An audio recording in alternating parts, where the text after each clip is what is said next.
নমস্কার দর্শক বিন্দু, বকেয়া ডিএ নিয়ে একটা গুরুত্বপূর্ণ আপডেট এবং খবর চলে এসেছে। তারপর খবর শুনে আমি কিন্তু দেখতেই পাচ্ছেন যে ডিএ কেস নিউজ, বকেয়া ডিএ কিছু তো দিন বকেয়া ডিএ মামলায় কিন্তু রাজ্য সরকারকে নির্দেশ দিয়েছে সুপ্রিম কোর্ট, এবং সুপ্রিম কোর্টের বিচারপতি কিন্তু তীব্র ভর্ৎসনা করেছে কালকে। তারা জানিয়েছিল যে রাজ্য সরকার যে সেটা মৌলিক অধিকারের মধ্যে পড়ে কিনা রাজ্য সরকারকে ডিএ দেওয়া, সেখানে বিচারপতি জানিয়েছেন আপনাদের ডিএ দিতে হবে, কারণ সেটা রাজ্য সরকারের কর্মচারীদের ন্যায্য অধিকার, এবং আপনারা সেই ডিএটি কেন দিচ্ছেন না, এবং কিছু শতাংশ ডিএ কিন্তু তৎক্ষণাৎ মানে কয়েকদিনের মধ্যেই কিন্তু আপনাদের জারি করার জন্য নির্দেশ দিয়েছে সুপ্রিম কোর্টের তরফ থেকে বিচারপতি।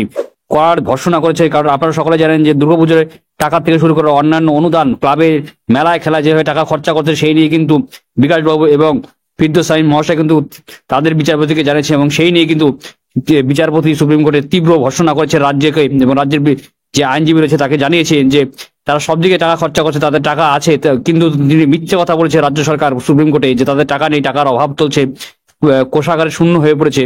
সম্পূর্ণ মিথ্যে কথা, এবং মিথ্যে কথা প্রমাণিত হওয়াতে কিন্তু বিচারপতি তীব্র ভর্ৎসনা করে জানিয়েছেন যে যে আপনাদের কিন্তু খুব শীঘ্রই কিন্তু রাজ্য সরকারি কর্মচারী যে আছে তাদেরকে কিন্তু তাদের বকেয়া দিয়ে মিলিয়ে দেওয়ার নির্দেশ দিয়েছে সুপ্রিম কোর্টের তরফ থেকে।